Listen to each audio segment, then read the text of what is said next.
ಮಾಡಬೇಕು. ದುರ್ದೈವಿಂದ ಇವತ್ತು ಆಗುತ್ತಾವೆ, ಇವತ್ತಿನ ಕಾಲ ಬರ್ತೀವಿ, ಇವತ್ತಿನ ನಾಳಾದರೂ. ಈಗ ನೋಡಿ ಹೆಚ್ಚುವರಿ ಶಿಕ್ಷಕರಿಗಾರ ಹೆಚ್ಚುವರಿ ಶಿಕ್ಷಕರನ್ನ ಗೌರ್ಮೆಂಟ್ದಾಗ ಹೆಚ್ಚುವರಿ ಬೇರೆ ಬೇರೆ ಕಳಿಸ್ತಾರೆ. ಇಡೇಡ್ದೊಳಗೆ ಹೆಚ್ಚುವರಿ ಎಲ್ಲಿ ಕಳಿದಾಗ ತುಂಬಾಕ ಕಳಿಸ್ತಾರೆ. ಈಗ ತುಂಬಾಕ ಕಳಿಸಿ ಏನು ವೇಕೆನ್ಸಿ ಆದ ತುಂಬಾಕ ಅನುಮತಿ ಕೊಡೋಲ್ರು. ಇದೆಲ್ಲ ಇದು ಜೂನ್ 31 ಇದ್ದು ಲಾಸ್ಟ್ ಡೇಟ್ ಬರ್ದು ಅಡ್ಮಿಷನ್. ಅದಾದ ನಂತರ ಮತ್ತೆ ಯಾರ್ಯಾರು ಹೆಚ್ಚುವರಿ ಯಾಕಾರ ಅವರೆಲ್ಲ ಕಳಿಸ್ತಾರೆ. 2005 ಒಂದು ಕಾನೂನು ಮಾಡಿದ ವಿಜಯಭಾಸ್ಕರ್ ಇದ್ದಾಗ, ಈ ದಿನಾಂಕದಿಂದ ಯಾರು ಹೆಚ್ಚುವರಿ ಹಾಕಾರ ಅವ್ರನ್ನ ಸೇವೆಯಿಂದ ವಜಾ ಮಾಡಬೇಕು ಅಂತ ಮಾಡಿದರು ಹಿಡಿದಾಗ.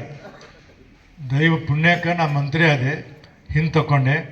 ಅವತ್ತು ಹೆಚ್ಚುವರಿ ಆದವ್ರನ್ನ ಗೌರ್ಮೆಂಟ್ ಶಾಲೆಗಳು ಎಲ್ಲಿಗೆ ಕಡಿಮೆ ಚೀಟಿ ಅಲ್ಲಿಗೆ ಓಡಿ ಮಾಡುವಂಥ ಕೆಲಸವನ್ನು ಅವತ್ತು ಮಾಡಿದೆ. ಈಗೂ ನಾನು ಮಾಡೋಕ್ಕೆ ಸಲಹೆಯನ್ನು ಕೊಟ್ಟಿದ್ದೀನಿ.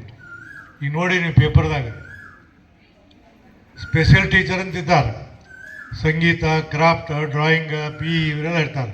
ಅವ್ರನ್ನೂ ವರ್ಕ್ ಮಾಡಾಕತ್ತಾರೆ. ಒಬ್ಬ ಹುಡುಗಿದ್ರು ಅವ್ರು ಇರಬೇಕು. ನಾನು ಪತ್ರ ಬರೆದೀನಿ ಮತ್ತು ಅದನ್ನಾಗಲೇ ಹೇಳೀನಿ, ಸ್ಟಾಪ್ ಮಾಡಿದ್ದಾರೆ. ಈಗ ಏನು ಸರ್ಕಾರದಲ್ಲಿ ಅಧಿಕಾರ ಇದ್ದವರು ತಿಳುವಳಿಕೆ ಇರೋದು ಕಡಿಮೆ, ಮಂತ್ರಿಗಳಾದಂಥವ್ರು ಅದನ್ನೆಲ್ಲ ನೋಡಬೇಕಾಗ್ತಿದೆ. ಹೀಗಾಗಿ ಒಂದಕ್ಕೊಂದು ಈ ಥರ ನಡೆದಿದೆ. ಬರುವಂಥ ದಿನಮಾನಗಳಲ್ಲಿ ನನಗನಿಸಿದ ಮಟ್ಟಿಗೆ ಕನ್ನಡ ಮಾಧ್ಯಮದಲ್ಲಿರುವಂಥ ಸರ್ಕಾರಿ ಶಾಲೆಗಳು, ಅನುದಾನಿತ ಶಾಲೆಗಳು 50% ಶಾಲೆಗಳು ರದ್ದಕ್ಕವ ಅನ್ನೋದ್ರಲ್ಲಿ ಎರಡು ಮಾತಿಲ್ಲ. ಅಗಡಿ ಹೇಳಿದ ಟಾಕಿಗಳೆಲ್ಲ ಕಲ್ಯಾಣ ಮಂಟಪ ಇವು ಹಂಗಾಗ್ತಾವೆ. ಇವು ಸಹಿತ ಒಂದಿಲ್ಲೊಂದು ದಿವಸ ದೊಡ್ಡ ದೊಡ್ಡ ಬಿಲ್ಡಿಂಗ್ ಕಟ್ಸಿರ್ತಾರೆ, ದೊಡ್ಡ ದೊಡ್ಡ ಇದು ಮಾಡಿರ್ತಾರೆ. ಮತ್ತು ಏನು ಮಾಡ್ಬೇಕು ಅವರು? ಅದಕ್ಕೆ ಕೇವಲ ಶಿಕ್ಷಕರಷ್ಟೇ ಜವಾಬ್ದಾರಿ ಅಲ್ಲ, ಆಡಳಿತ ಮಂಡಳಿಯವರು ಇವತ್ತು ಶಾಲೆ ಕಾಲೇಜ್ ಕಟ್ಟಿರಿ. ಕೆಲವು ಗ್ರ್ಯಾಂಟ್ ಅದಾವೆ.